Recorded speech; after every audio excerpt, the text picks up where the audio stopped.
This is a real nail. It's not a rubber nail or anything like that. And this trick is called the human blockhead, and people have been doing this, as far as I know, since the late 19th century.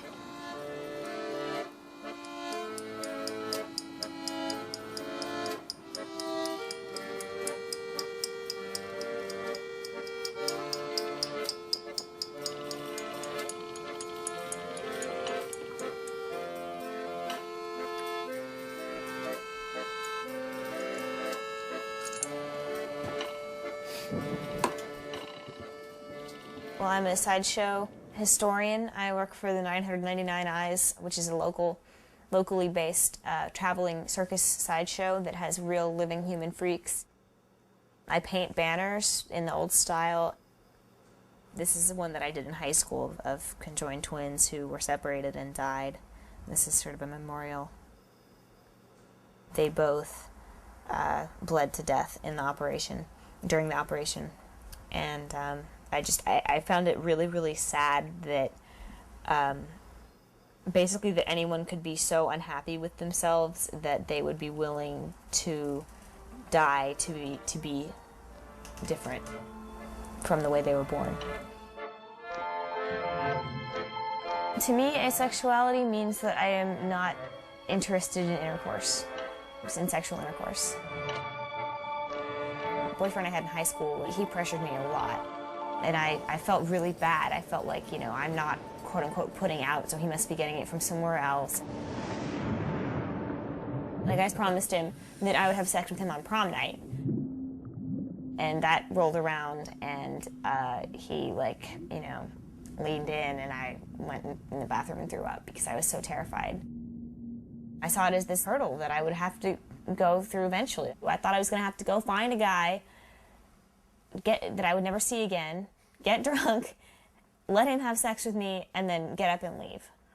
Wake up and leave. Because I thought that's the only way I'm going to do it, is if I'm anesthetized. It didn't ever occur to me during those relationships that it might be just, maybe I'm just not interested in sex. I have Asperger's, and I absolutely think that Asperger's and asexuality are linked.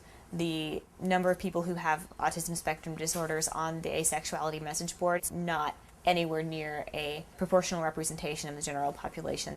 I don't know enough about the biology of either one to speculate on why that is. I don't really know if I would like to see it demedicalized completely, because I do think that there's something in my brain that I was born this way, and I would love to know what that is.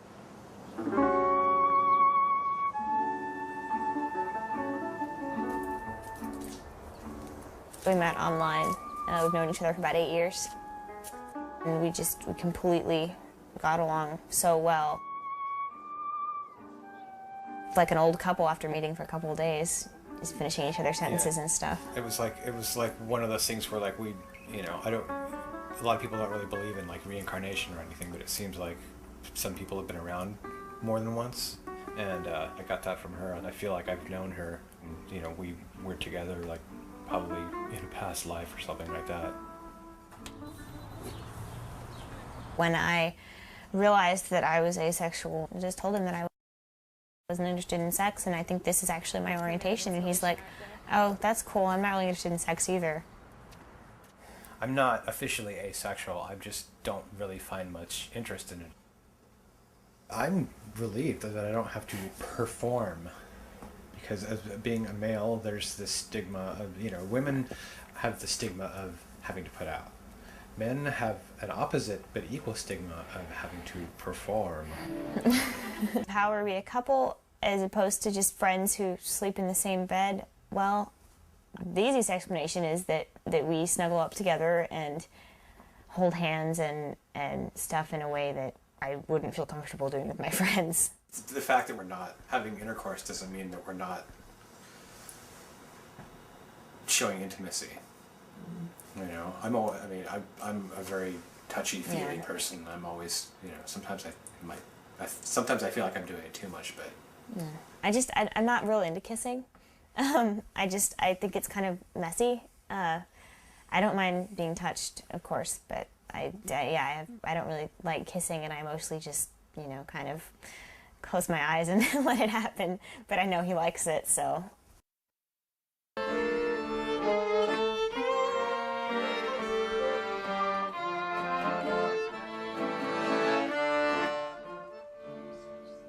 like to welcome everybody to the wedding of Brian and Elizabeth. We are here today to witness their commitment to each other. Do you promise to remain steadfast and true? Do you promise with all of your heart and soul to honor this vow until death do you part? I do. By the powers vested in me by the state of Texas, I pronounce you now husband and wife. Congratulations.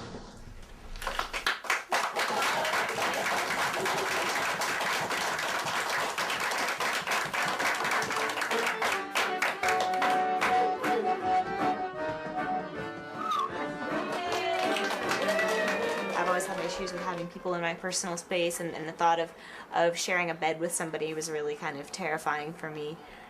And then I found the right person, and I didn't even think about it, you know. I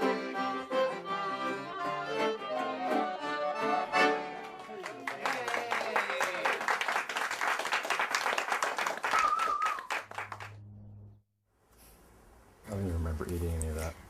There's proof that you ate. When I roll over and he's not there because he's gotten up to go to work or whatever, then, you know, it's like there's a piece missing. It's a good. You actually go in and... That's a good one. Mm-hmm. And to me, love is having another person who is just like an extension of you.